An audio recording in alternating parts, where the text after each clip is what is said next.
नमस्कार दोस्तों, एजुकेशन 24 में आपका स्वागत है। दोस्तों, आज का वीडियो आप सभी के लिए बहुत ही खास होने वाला है, क्योंकि आज की इस वीडियो में आपको बीए फर्स्ट ईयर के फर्स्ट सेमेस्टर में आपका जो सब्जेक्ट है हिस्ट्री यानी कि इतिहास, उसके अंदर एग्जाम में कौन कौन से क्वेश्चन आने वाले हैं, इस वीडियो के अंदर मैं आपको एग्जाम में आने वाले क्वेश्चन के बारे में बताऊँगा। सो आप इस वीडियो को ध्यान से देखिएगा ताकि एग्जाम में आने वाले क्वेश्चन के बारे में आपको पता चल सके। तो ये बिना किसी देरी के शुरू करते हैं और हिस्ट्री के अंदर एग्जाम में जो भी क्वेश्चन आने वाले हैं उन आने वाले क्वेश्चन के बारे में जानते हैं। तो यहाँ पे दोस्तों सबसे पहले हम लोग अति लघु उत्तरीय प्रश्नों के बारे में जानेंगे।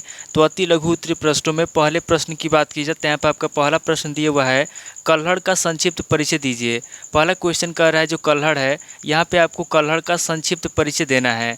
अब नेक्स्ट क्वेश्चन की बात की जाए तो यहाँ पे आपका दूसरा क्वेश्चन दिया हुआ है, आरसी मजूमदार का संक्षिप्त परिचय दीजिए। दूसरा क्वेश्चन कह रहा है जो आरसी मजूमदार है, यहाँ पे आपको आरसी मजूमदार का संक्षिप्त परिचय देना है।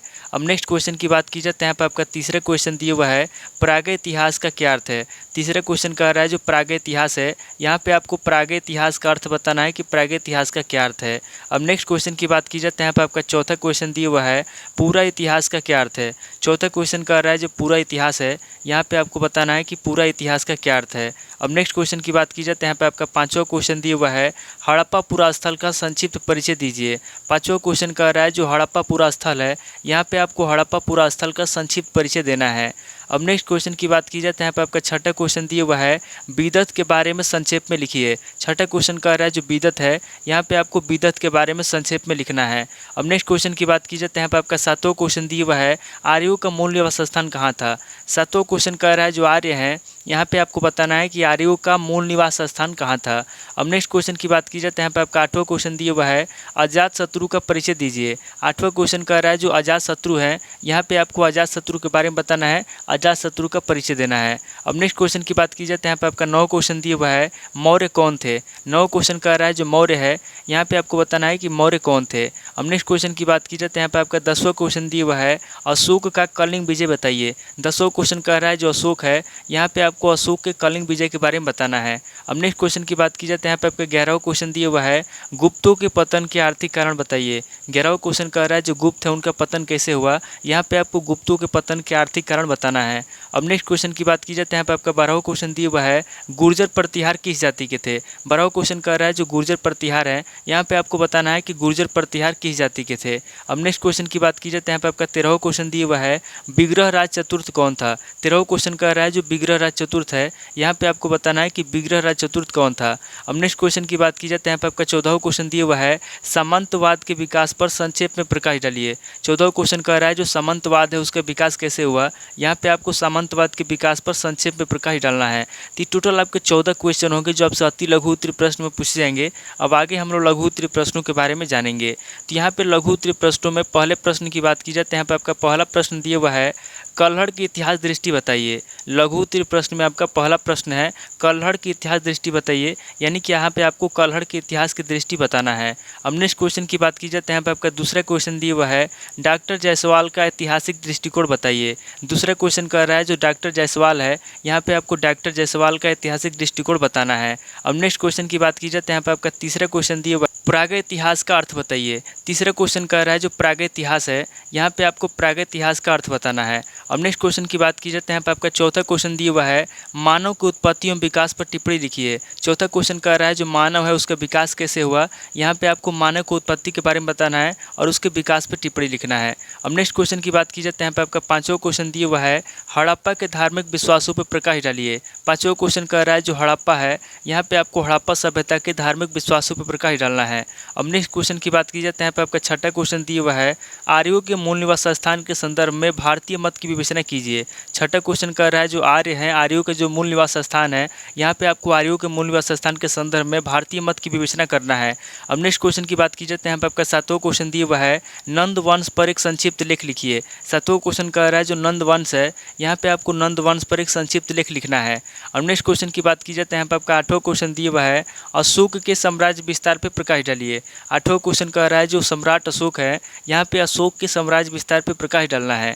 अब नेक्स्ट क्वेश्चन की बात की जाए तो यहाँ पे आपका 9वां क्वेश्चन दिया हुआ है समुद्रगुप्त के उत्तर भारतीय अभियानों पर टिप्पणी लिखिए। 9वां क्वेश्चन कह रहा है जो समुद्रगुप्त है, यहाँ पे आपको समुद्रगुप्त के उत्तर भारतीय अभियानों पर टिप्पणी लिखना है।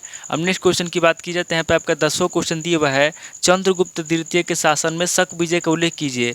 10वां क्वेश्चन कह रहा है जो चंद्रगुप्त द्वितीय है, यहाँ पे आपको चंद्रगुप्त द्वितीय के शासन में शक विजय का उल्लेख करना है। अब नेक्स्ट क्वेश्चन की बात की जाए तो यहाँ पे आपका 11वां क्वेश्चन दिया हुआ है गुप्तों के पतन के धार्मिक कारणों का उल्लेख कीजिए। 11वां क्वेश्चन कह रहा है जो गुप्त है उनका पतन कैसे हुआ, यहाँ पे आपको गुप्तों के पतन के धार्मिक कारणों का उल्लेख करना है।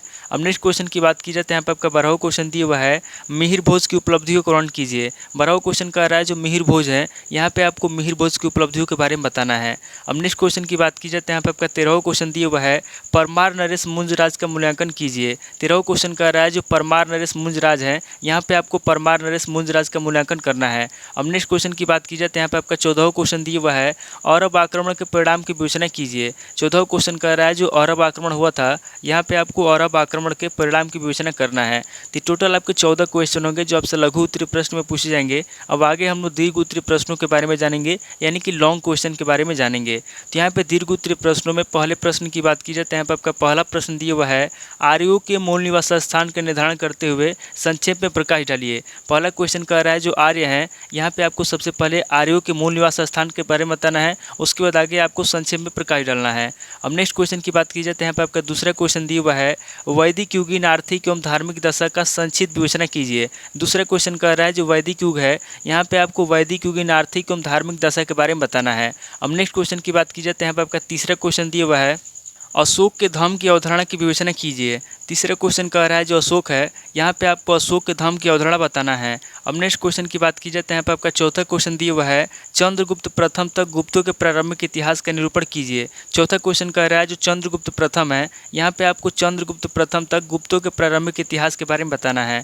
अब नेक्स्ट क्वेश्चन की बात की जाए तो यहाँ पे आपका पाँचवां क्वेश्चन दिया हुआ है गुप्त काल को स्वर्ण काल क्यों कहा जाता है। पाँचवां क्वेश्चन कह रहा है जो गुप्त काल है, यहाँ पे आपको बताना है कि गुप्त काल को स्वर्ण काल क्यों कहा जाता है। अब नेक्स्ट क्वेश्चन की बात की जाए तो यहाँ पे आपका छठा क्वेश्चन दिया हुआ है हर्ष की सांस्कृतिक उपलब्धियों का वर्णन कीजिए। छठा क्वेश्चन कह रहा है जो हर्ष है, यहाँ पे आपको हर्ष की सांस्कृतिक उपलब्धियों के बारे में बताना है। अब नेक्स्ट क्वेश्चन की बात की जाए तो यहाँ पे आपका सातवां क्वेश्चन दिया हुआ है भोज परमार की सामरिक एवं सांस्कृतिक उपलब्धियों का वर्णन कीजिए। सातवां क्वेश्चन कह रहा है जो भोज परमार है, यहाँ पे आपको भोज परमार की सामरिक एवं सांस्कृतिक उपलब्धियों के बारे में बताना है। अब नेक्स्ट क्वेश्चन की बात की जाए तो यहाँ पे आपका आठवां क्वेश्चन दिया हुआ है पृथ्वीराज तृतीय की उपलब्धियों का वर्णन कीजिए। आठवां क्वेश्चन कह रहा है जो पृथ्वीराज तृतीय है, यहाँ पे आपको पृथ्वीराज तृतीय की उपलब्धियों के बारे में बताना है। अब नेक्स्ट क्वेश्चन की बात की जाए तो यहाँ पे आपका 9 क्वेश्चन दिया हुआ है भारत में सामंतवाद के उद्भव विकास की विवेचना कीजिए। 9 क्वेश्चन कह रहा है जो सामंतवाद है, यहाँ पे आपको भारत में सामंतवाद के उद्भव के बारे में बताना है और विकास की विवेचना करना है। अब नेक्स्ट क्वेश्चन की बात की जाए तो यहाँ पे आपका 10वां क्वेश्चन दिया हुआ है संस्कार क्या है, प्रमुख हिंदू संस्कारों का वर्णन कीजिए। 10वां क्वेश्चन कह रहा है कि संस्कार क्या है, यहाँ पे आपको सबसे पहले संस्कार के बारे में बताना है, उसके बाद आगे आपको प्रमुख हिंदू संस्कारों का वर्णन करना है। अब अगले क्वेश्चन की बात की जाए तो यहाँ पे आपका 11वां क्वेश्चन दिया हुआ है संस्कारों के समाजशास्त्रीय महत्व की विवेचना कीजिए। 11वां क्वेश्चन कह रहा है जो संस्कार हैं, यहाँ पे आपको संस्कारों के समाजशास्त्रीय महत्व के बारे में बताना है। अब नेक्स्ट क्वेश्चन की बात की जाए तो यहाँ पे आपका 12वां क्वेश्चन दिया हुआ है मोहम्मद गौरी के भारत पर आक्रमण चरित्र की विवेचना कीजिए। 12वां क्वेश्चन कह रहा है जो मोहम्मद गौरी है, यहाँ पे आपको मोहम्मद गौरी के भारत पर आक्रमण के बारे में बताना है और उसके चरित्र के बारे में बताना है। तो टोटल आपके 12 क्वेश्चन होंगे जो आपसे दीर्घ उत्तरीय प्रश्न में पूछे जाएंगे। तो इस वीडियो के अंदर मैंने आपको अति लघु उत्तरीय प्रश्न, लघु उत्तरीय प्रश्न और दीर्घ उत्तरीय प्रश्न तीनों तरह के प्रश्नों के बारे में बता दिया। सो आप इन तीनों तरह के प्रश्नों को नोट कर लीजिए और किसी किताब से सीरीज से मिलाकर के इसका आंसर याद कर लीजिए। तो दोस्तों आज इस वीडियो को मैं यहीं पे स्किप करता हूँ, मिलता है आपसे नेक्स्ट वीडियो में। अगर आपको वीडियो अच्छा लगा तो वीडियो को लाइक कीजिए, शेयर कीजिए और कमेंट करके बताइए कि आपको नेक्स्ट वीडियो किस टॉपिक के ऊपर चाहिए। थैंक यू दोस्तों।